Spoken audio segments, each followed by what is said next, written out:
Assalamualaikum warahmatullahi wabarakatuh. Bismillah, alhamdulillah. Waalaikumsalam warahmatullahi wabarakatuh. Alhamdulillah lima fis samawat. Alhamdulillahi ma fil ard. Alhamdulillahi ma bainahuma. Alhamdulillahilladzi hadana li hada wa ma kunna linahtadiya laula an hadanallah. Asyhadu an la ilaha illallah wa la syarikalah wa asyhadu anna Muhammadan abduhu wa rasuluh lan nabiyya ba'dah. A'udzubillahi minasyaitonir rajim. Bismillahirrahmanirrahim. Ya ayyuhalladzina amanu dzkurullaha dzikran katsira wasabbihu bukratan wa asilah. Para salikin, sahabat jamaah, para kolega, mari kita bersyukur alhamdulillahirabbil alamin dan bersalam kepada junjungan kita Nabi Agung Nabi Muhammad Rasulullah sallallahu alaihi wasallam. Allahumma shalli wa sallim wa barik alaihi wa ashabihi. Masih tentang aqobatul taubah, yang kita diminta pada prinsipnya harus membersihkan dulu sebelum melakukan taat-taat lebih jauh, dan tentu ada amalan-amalan hariannya selain harus taubat dulu, mandi taubat, sholat taubat, dan sebagainya. Karena tanpa itu tadi disebutkan tidak mungkin kita akan bisa munajat, kita tidak mungkin untuk berkhidmah dengan baik. Maka pada bait berikutnya, kalimat berikutnya, Imam Ghazali menyampaikan, menuturkan wa qallal mu'allif fi hadzal kitab fa kaifa yasluhu hadzal lisan li dzikrillah azza wa jalla. Lalu bagaimana mungkin fa kaifa yasluhu, Anda itu patut ya hadzal lisan kita itu li dzikrillah, untuk berzikir pada Allah azza wa jalla. Kalau lidah kita, kalau dosa kita, kalau hati kita masih kelam, maka dengan demikian sulit dzikrillah. Padahal ayat tadi saya sebutkan, ya ayyuhalladzina amanu dzkurullah. Wahai orang yang beriman, sebutlah namaku, Allah, Allah, Allah, dzikron katsira, yaitu zikir yang sebanyak-banyaknya. Fasabbihu bukratan wa asilah, maka pagi, siang, sore, malam Anda harus menyebut Allah, Allah, Allah. Ini di dalam Al-Quran menyebutkan itu. Tapi kalau kita masih hitam kelam, tidak mau berzikir, tidak mau tazkiyatun nafs, tasbihul qalbi, bagaimana lisan kita itu membasahinya dengan zikir? Sulit. Itu masalah kebiasaan dan masalah ketajaman mata hati. Karena itu Imam Ghazali mengatakan, fakaifa yasluhu, bagaimana Anda bisa layak dan mungkin untuk membasahkan lidah-lidahmu untuk berzikir pada Allah Subhanahu wa ta'ala. Fala jarum malayakadu yajidul musirru alal isyani taufikan wala tahifun arkanuhul ibadati lillahi ta'ala.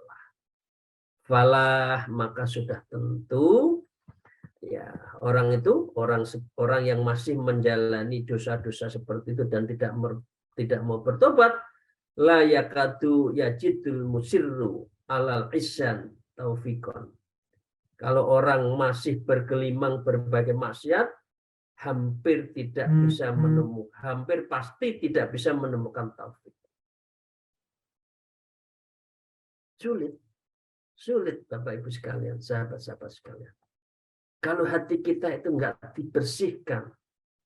Imam Ghazali di dalam kitabnya yang lain disebutkan, yang gandoli mengapa kita itu tidak bisa bersih, yang gandoli, yang memberatkan jiwa kita itu karena ujian khotratud dunia.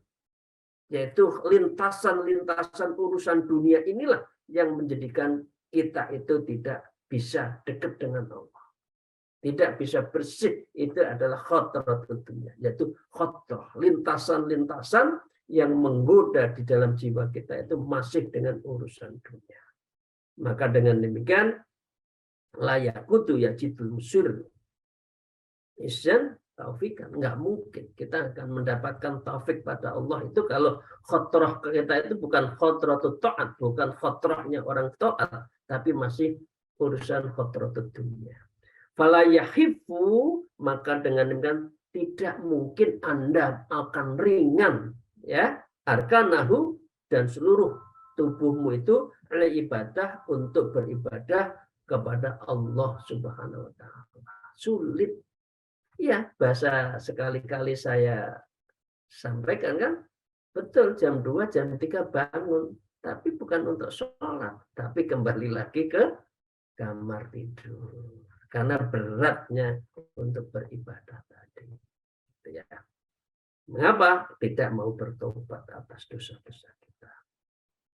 Maka dengan demikian fa'innat tafaqo fabikaddin la khalawatan ma'ahu wala sofwatan wa kullun dzalika li syu'mid dzunub wa tarkit taubah.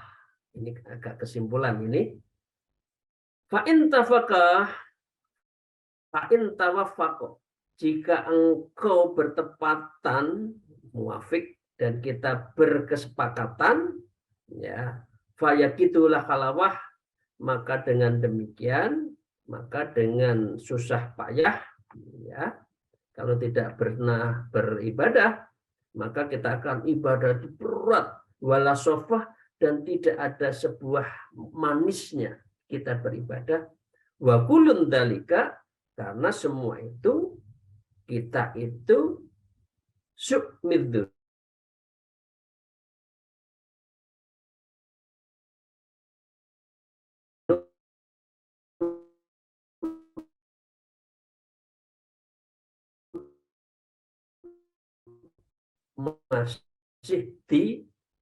masih diliputi dengan dunub, masih di berat. Kita mengasih tidak mungkin untuk mendapatkan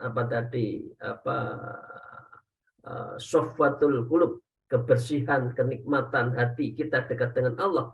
Karena di situ disebutkan, karena Anda itu watar kita, karena Anda kita semua masih nggak mau tobat. Ngerti salah, tapi nggak ngaku salah. Ngerti dosa, nggak mau minta mau istighfar pada Allah. Nggak mau. Ini adalah mengakibatkan Anda akan berat la khalawatan ma'ahu. Maka engkau tidak mungkin untuk mendapatkan nikmatnya beribadah. Dan engkau bahkan akan berat beribadah. Walau sofah, dan juga tidak mungkin kita itu menikmati sebuah kemurnian beribadah yang baik. Karena apa? Watarkid dzunub, karena kita itu adalah masih meninggalkan dan tidak mau bertaubat atas dosa-dosa kita. Walaqad waqala al-mu'allif fi hadzal kitab walaqad sadaqa man qala idza lam taqwa ala qiyamil lail wa siyamin nahari fa'lam annahu maqbulun qad kabalatka khati'atuka fa hadhihi. Nah, ini kesimpulan. Walaqad, Imam Ghazali mengatakan walaqad artinya membenarkan, sodako artinya membenarkan, mangkola kepada orang yang berkata, idzalam taqwa ala qiyamil lail, apabila engkau sulit dan tidak mau dan berat untuk sholat malam, wasiyamun nahar, dan untuk menambah puasa, fa'lam, maka ketahuilah, annaka, sesungguhnya Anda, makbulun qad kabalta khati'ataka, maka engkau adalah sedang dan masih terbelenggu sungguh berbagai kesalahanmu, kabaldaka khati'atuka, kesalahan-kesalahanmu, dosa-dosamu itu masih membelenggu. Wahadihi, maka dengan demikian perkataan ini yang dikatakan oleh banyak ulama ini benar. Karena kan gitu kan, kita kan masih banyak mendengar kan, insya Allah mendengar itu. Kok abot, kok sulit, kok berat untuk sholat malam, contohnya ini sholat malam, dan membiasakan puasa, berarti Anda itu masih ada yang membelenggu. Yang membelenggu itu harus dibersihkan, disisihkan. Caranya adalah taubat. Ya, Bapak Ibu sekalian. Nah, sekarang yang kedua. Tadi disebutkan mengapa taubat itu harus dilakukan. Maka yang pertama adalah liyahsul laka taufik agar kita mendapatkan taufik pertolongan Allah untuk taubat. Ini tujuan dari kita melakukan taubat. Mandi taubat, ya, antidul syahir wal akbar, ya, taubat, kemudian sholat taubat, terus melakukan ritual-ritual, baru nanti kita dibersihkan sedikit demi sedikit. Nah sekarang,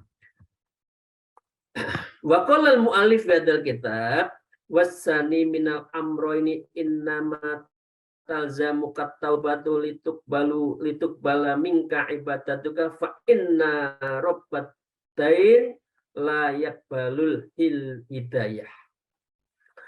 Wasani, dan yang kedua mengenai mengapa kita harus minal amroin dari bertobat, tapi innama talzamukat taubah, maka sesungguhnya wajib bagimu untuk bertaubat hanyalah agar dapat diterima dari segala ibadahmu. Itu bala minka ibadatuka. Nah, gimana kita mau sampai kalau kita itu masih kotor? Karena itu kalau tobat menurut Imam Ghazali adalah litubal, agar dikabulkan, diterima amal-amalmu, minka ibadatuka, dari seluruh ibadah-ibadah.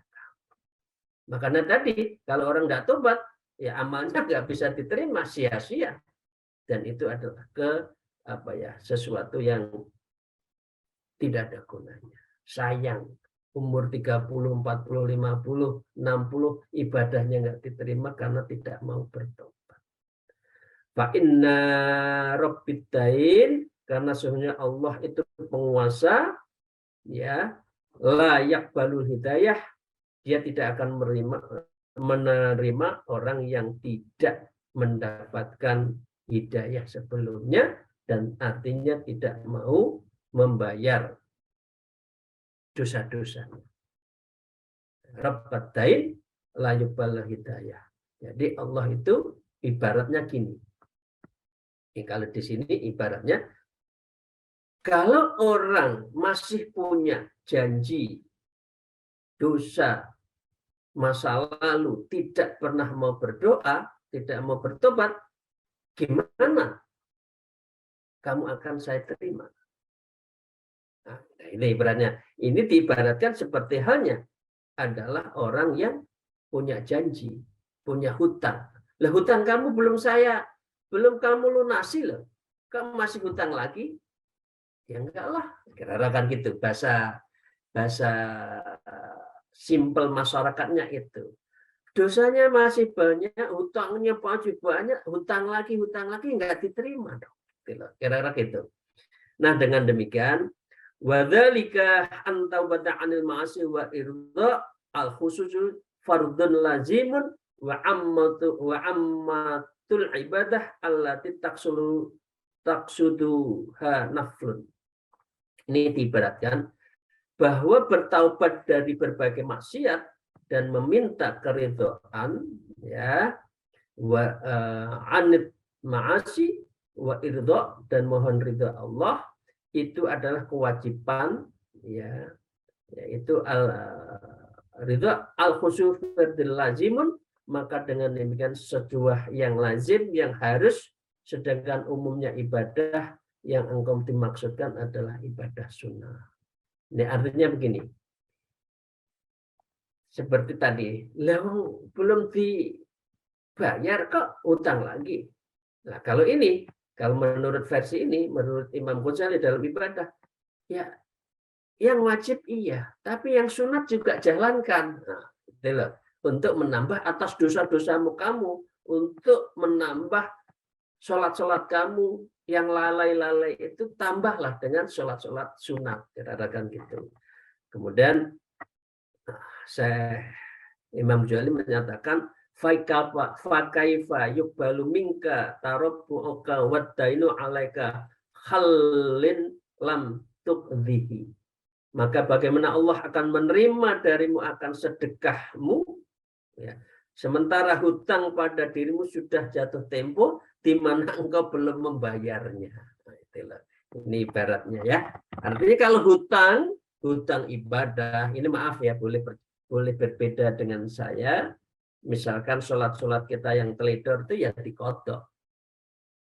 Walaupun ada orang yang mengatakan nggak ada kodok itu, tapi saya mengikuti ulama salafus soleh Ahlussunnah Jamaah terhadap sholat kita yang bolong-bolong dulu masih muda kodok, karena itu hutang dan itu harus kita bayar. Agar apa? Agar menutupi dari semua kesalahan kita, khususnya ibadah makhluk.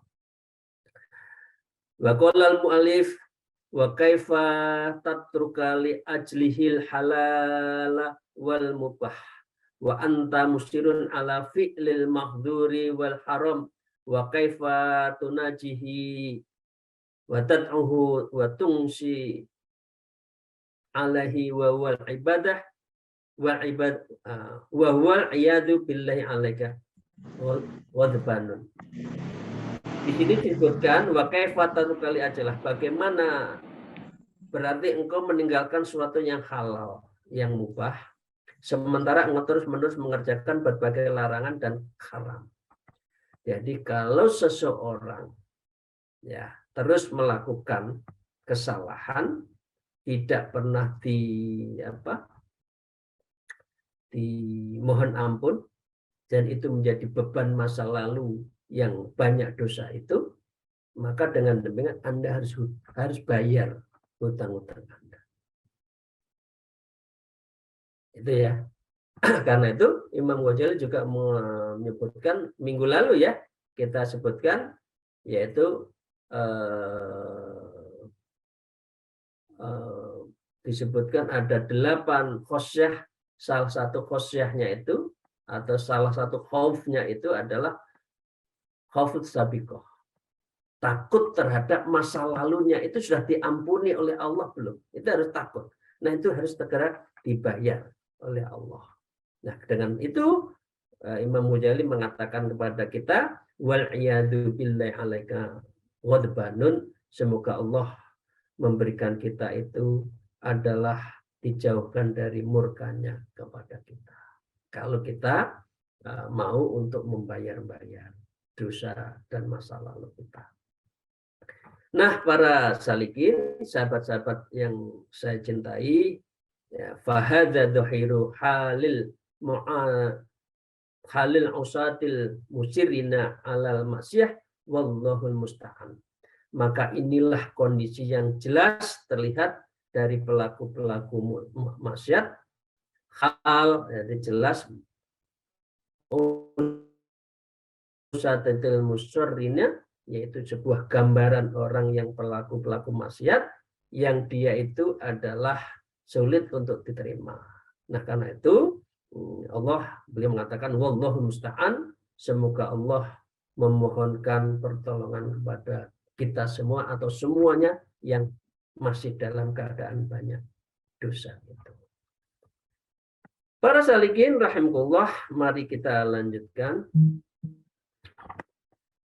Fa in qulta fama makna taubah an-nasuhi wa ma khuddaha wa ma yanbaghi lil 'abdi ay yaf'aluhu hatta yakhruja min adz-dzunubi kulliha. Nah, ini pertanyaan sekaligus akan dijawab. Ini teknis menulis yang baik itu, rumusan masalahnya bagus, jawabannya bagus. Nah, Imam Ghazali cara nulisnya seperti itu. Dikasih masalah, dikasih sesuatu hambatan, baru jalan keluarnya kayak apa. Maka Imam Ghazali mengatakan maka dengan demikian fama makna taubah, apa makna taubatan nasuha, taubat nasuha, wa makhudduha, apa batasan-batasannya, wa majambahil abdi, dan apakah sepatut Dan apa yang menjadi sepatutnya bagi seorang hamba lil abdi ayyaf'alu yang harus dilakukan hatta yakhruja sampai keluarlah bersihlah minadz dzunubi kulliha dari seluruh dosa-dosanya. Ini pertanyaan dari Imam Ghazali. Maka dengan demikian mulai dijawab oleh beliau, fa'aqulu amma taubatu fa innaha sa'yun min masail qalbi wa ya'inda takhsili fi qaulil ulama radhiyallahu anhum wa tanzilul qalbi 'anid dzunub. Beliau mengatakan wa amma taubah, maka sesungguhnya taubat, fa inna sa'yan, maka sesungguhnya adalah satu usaha dari berbagai usaha hati. Taubat itu adalah usaha hati. Af'alul qalbi, perbuatan hati. Ya, kalau orang lapar, ya makan, itu fisik, jasad. Tapi kalau taubat itu hati. Disebut di sini adalah masail qalbi, yaitu perbuatan untuk hati. Wa ya'inat tahsilu, dan dengan taubat menurut sisi proses meraihnya fi qaulil ulama, dalam berbagai pendapat ulama adalah pembersihan hati dari segala dosa. Ya, tanzilul qalbi innal anid dzunub. Ini kesimpulan ya, definisi ringannya taubat itu adalah tanzihul qalbi anid dzunub. Jadi menggogrokkan, menjatuhkan. Jadi kalau umpama ada kerak-kerak itu digosok-gosok kan jatuh, katakan itu. Itu taubat. Ya, anid dzunub dari dosa. Jadi menjatuhkan, menggogrokkan ya bahasa Jawanya itu, digogrokkan, dijatuhkan, luruh gitu, sehingga dosa-dosa kita itu bisa berguguran dan insya Allah kita sudah diampuni. Itu kira kesimpulan pertama ya. Qala Syekhuna, ini dari gurunya Imam Ghazali, telah berkata guru saya rahimahullah fi haddin, ya, belum mendefinisikan begini. Tadi taubat ulama umum menyebutkan adalah tanzihul qalbi anid dzunub. Ini gurunya Imam Ghazali menyatakan yang namanya taubat itu apa? Innahu tarku ikhtiyarin dzambin sabaqa misluhu anhu mungzilan wa syuratan wa ta'dhima lillahi ta'ala wa hadaran min syukhtihi. Ini kesimpulan, ini definisi. At-taubah, yang disebut taubat itu adalah innahu tarkul ihtadzambin, yaitu usaha yang sadar untuk menghapuskan, memohonkan dzambin, dosa-dosa, sabaqo misluhu, dosa-dosa yang serupa, artinya tidak boleh mengulangi lagi di dalam dosa serupa, anhu dari dirinya, mangzilun wa suratun, ini ya, derajatnya maupun bentuknya. Ya, contohnya gini, orang tidak boleh mengulang kesalahan yang sama, derajatnya dan rupanya. Artinya kalau tidak boleh juga melakukan yang sama, derajatnya lebih rendah, tidak boleh, tetap tidak boleh. Itu baru namanya taubatan nasuha. Disebutkan ini adalah sabaqa misluhu, yang sama, mangzilan, yang diturunkan, yang dijalankan, wasuratan, dan kadarnya, surahnya, perbuatannya, rupa-rupanya. Karena apa? Untuk apa? Ta'ziman lillah ta'ala, untuk menganggungkan nama Allah, wa khadra min syukhtihi, dan untuk menghindari dari murkanya Allah. Itu adalah namanya orang taubat. Nah, dengan demikian syarat taubat falaha idza arba'atin syara'id. Ada 4 syarat untuk orang bertaubat. Syarat yang pertama, ahaduhuma tarkul ikhtiyari dzambi wa wa'an ayyuwattina qalbahu wa yujarrida azmahu ala annahu la ya'udu ila dzambi albattata. Syarat pertama orang tobat itu adalah upaya sadar pada suatu dosa. Ingat betul dosanya kayak apa. Ia hendaknya menetapkan hatinya dan mengkhususkan cita-citanya pada pijakan bahwa dirinya tidak akan mengulangi sama sekali. Annahu la ya'ud, tidak berjanji, sesungguhnya saya berjanji, illa dzanbil al-batil, tidak boleh mengulang dosa itu. Ya, naudzubillah ya, dosa-dosa kita itu harus kita akui, dosa yang sangat besar, kita harus ndelosor di hadapan Allah, bahasa ya, merendah serendah-rendahnya atas dosa-dosa kita itu. Dan kita harus berjanji itu. Fa'amma in taraka dzanba wa fi nafsi annahu rubbama ya'udu ilahi. Adapun jika ia telah meninggalkan dosa dan di dalam dirinya bahwa ada perasaan bisa jadi ia akan mengulangi perbuatan dosa itu. Jadi nggak ada khotroh, lintasan untuk mengulang itu tidak boleh. Harus yakin mampu untuk tidak mengulang. Ini syarat pertama. Tapi kalau ada bayang-bayangan masih ada, itu bisa terulang lagi. Naudzubillah. Ya. Jadi harus betul-betul dia itu tidak ada khotroh, lintasan sekali untuk mengulanginya. Aula yazimu ala dzalik bal yataraddadu fa innahu rubbama yaqa'u lahul aud fa innahu mumtani'un anidz dzambi ghairin ta'ibin minhu.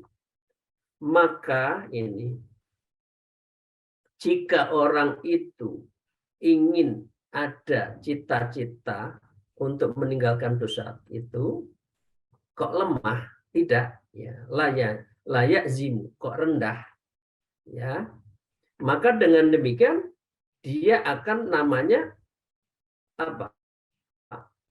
Lahul aud, bisa terulang, bisa terulang. Ya, beda kalau kita umroh haji kan, doanya kan aud dan badal aud, datang lagi, datang lagi, datang lagi, menuju Allah, umroh lagi, haji lagi, itu doa bagus.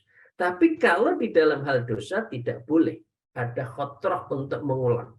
Karena ini kalau kita itu lemah dalam semangat bertaubat, maka akan rubbama yaqa'ulahul aud. Maka barangkali pada saatnya kamu bisa mengulang. Fa innahu mubta'in 'anid dzambi ghairi ta'ibin minhu. Maka sesungguhnya ia orang yang mencegah perbuatan dosa, bukan orang yang bertaubat atas dosa. Hanya mencegah, tidak bertaubat. Oke ya, para bapak sekalian. Nah, yang terakhir, yang kedua, nanti yang ketiga, empat pada kesempatan lain. Wasani ayatuba minadz dzambin qad sabaqa anhu misluh. Id law lam yasbiq anhu mislahu lakana muttaqiyan ghairu ta'ib. Kedua, hendaknya ia bertobat dari dosa yang lalu, sesuatu dosa yang sama dengan dosa tersebut. Tidak boleh diulang lagi di dosa yang sama. Sebab jika tidak, ya maka dia, misalkan seminjal itu, pastilah orang itu hanya sekedar untuk menjalankan saja. Ya. Tapi bukan untuk bertobat. Artinya sudah memperbaiki, tapi belum tobat, bisa mengulang, dan ini hanya sekedar menjalankan saja, hanya pura-pura. Nah, sekarang Bapak Ibu sekalian, seringkali orang tobat itu kayak apa? Ini terakhir. Orang tobat biasanya mengakui atas dosa dan kekufuran. Sekarang pertanyaan.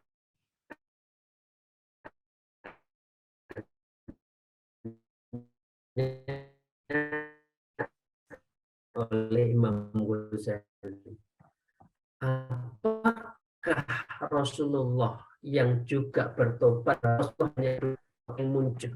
Mengapa Rasulullah yang maksum itu masih taubat? Maka mengapa Rasulullah yang maksum itu masih sholat sampai bengkak-bengkak kakinya?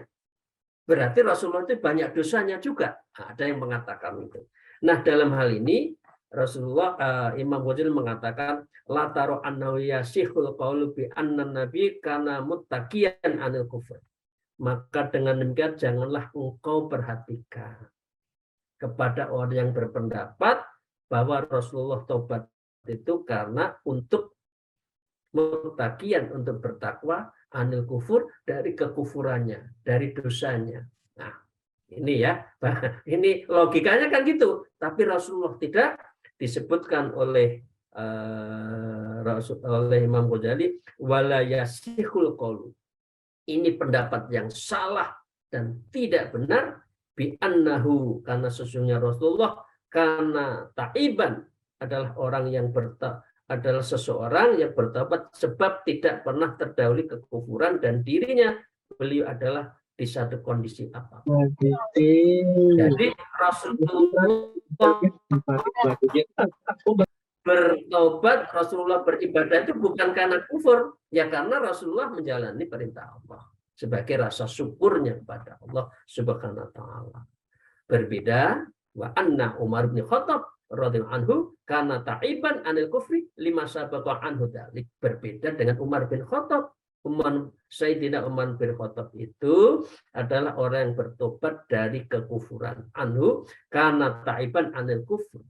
Karena sebelum beliau Islam itu kan orang keras, Umar bin Khattab. Banyak melakukan kekerasan-kekerasan. Karena itu kalau Sayyidina Umar tobat itu berarti anil kufur. Kalau Rasulullah untuk bersyukur atas perintah Allah. Jadi logikanya jangan dibangun karena Rasulullah taubat berarti banyak dosanya. Naudzubillah. Tidak. Rasulullah itu adalah maksum. Tidak sedikit pun ada kekurangan. Lima sabaqa anhu dzalik, sesuatu yang telah terlalu pada diri Sayyidina Umar bin Khattab sehingga beliau bertaubat. Demikian Ibu dan Bapak sekalian, terima kasih. Semoga Allah terus membukakan pintu hati kita dan kita betul-betul sehingga kita mudah untuk berupaya bertaubat, istighfar, tazkiyatun nafs, bastaghfirul qalb. Demikian, terima kasih. Mohon maaf atas segala kekurangan saya. Kita saling belajar, saling mengingatkan. Moga-moga kita menjadi orang yang minat taibin, orang yang betul-betul orang yang bertaubat. Karena Allah senang dengan orang yang taubat dan orang yang mensucikan dirinya. Alhamdulillah, wallahul muwaffiq ila aqwamit thariq. Wassalamualaikum warahmatullahi wabarakatuh.